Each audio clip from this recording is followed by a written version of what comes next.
Yeah, the point. Hmm? You there? Okay.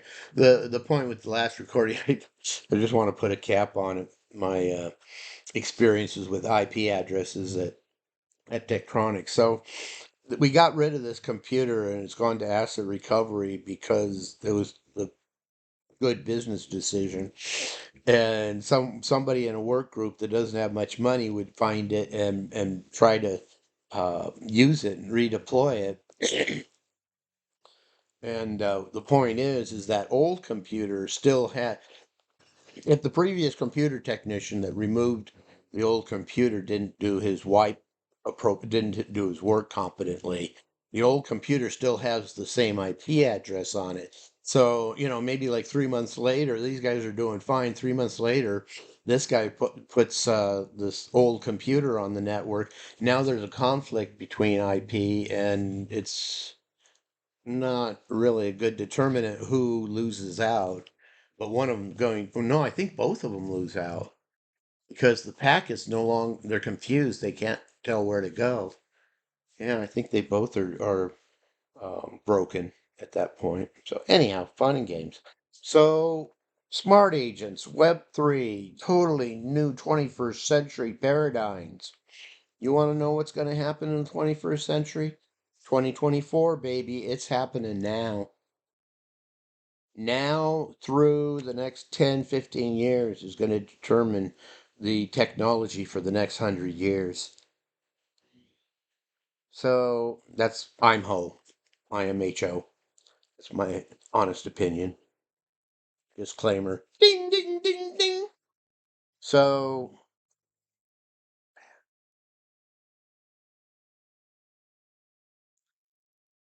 microservices, API first, cloud native, headless app, webhooks.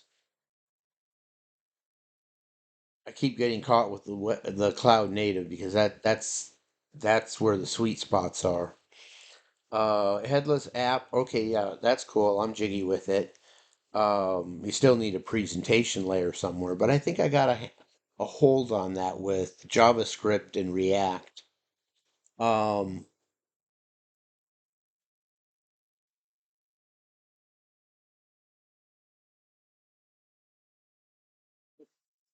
how did I just distract myself? I wasn't even looking at anything. So yeah, headless application. Yeah, I'm all for it. Um, yeah, the presentation layer. I'm hoping to make that part of the OS. Um, Webhooks, that's right. And that's all a headless application is. It's an application without a presentation layer, which I know what they're talking about, I guess. I don't know if it's worth doing, but anyhow, webhooks. Yeah, callback functions. I've always loved callback functions, so that's huge. But it'll probably take 5 years or so before all APIs are sophisticated enough that they do webhooks, right? Because most APIs I've experienced, you'll still have to do polling. That is, download and then 5 minutes later say download again, say, or another, say an hour. Hour's not bad. But you can do more even daily. You could do daily. Um, Hourly, I'm thinking swing trading, right? And my trading bots or whatever you want to call them. So,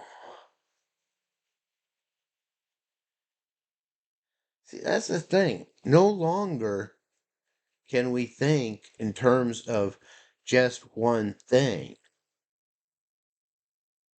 It's a swarm. It's a swarm of agents. So, what I'm grappling with, how do you get some meaningful work done by a swarm? Maybe I should drill down on swarm theory. I mean, I'm not just coming up with that term swarm. I've been very interested in swarm theory in the past. Um, there was some robotics being done at MIT that was really cool using swarm theory. And swarm theory, uh, I think initially where it came from was like video games, right?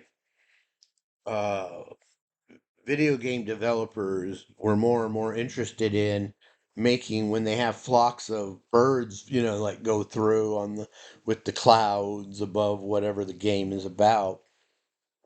They wanted them to have more of a natural or believable um, algorithm on how they move, right?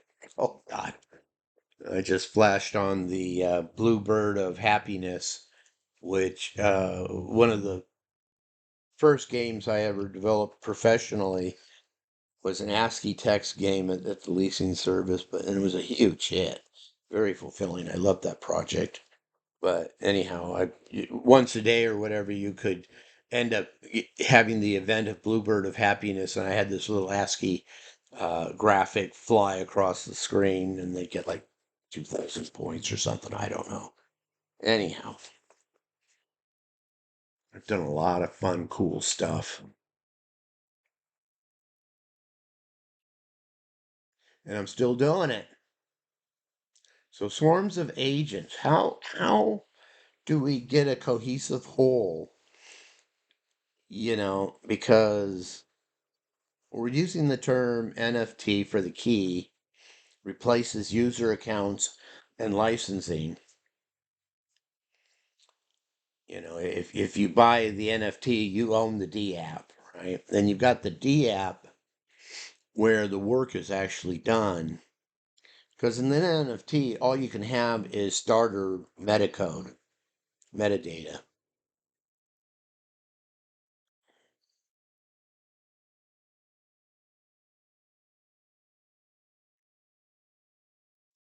And really, DApp or Smart Agent, whatever. I prefer Smart Agent because I'm very agent oriented. Again, one of my Bibles or founding inspirations was Society of Mind by Marvin Minsky. And in it, he talks about a society of agents and talks about to get a mind or whatever, you got to have all these agents. And so that's what I'm inspired from. So Smart Agent is better because yeah, we're talking about an NFT DApp pair at the very least right here, but uh,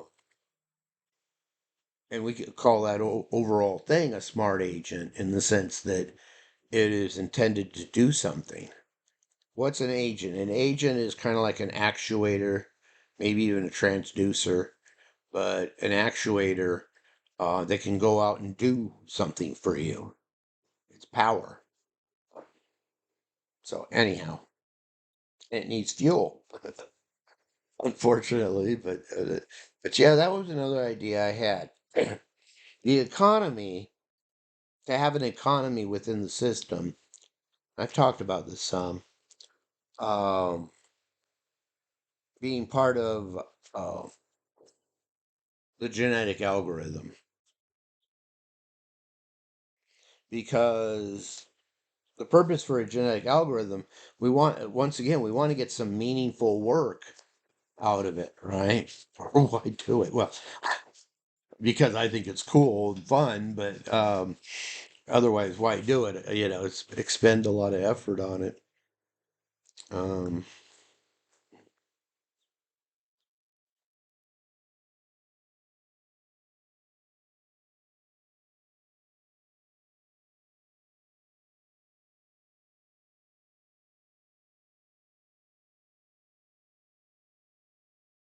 Awareness. How do we make our system aware?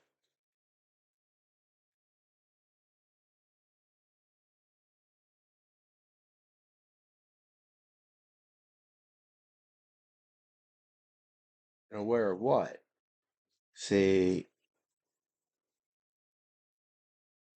Well, it goes back again. I I would hope we could come up with a framework, a boilerplate starter thing for our projects. And then, yeah, we can customize and add to it as appropriate. Um,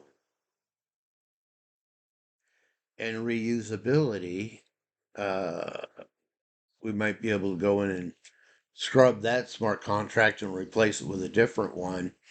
And now we've upgraded, would be a purpose for such things. And hopefully we won't abuse our customers or users by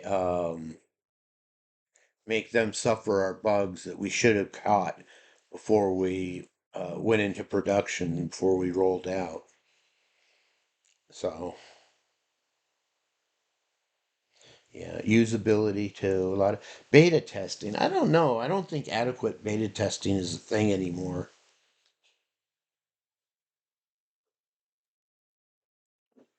I know these vendors are willing to release buggy software.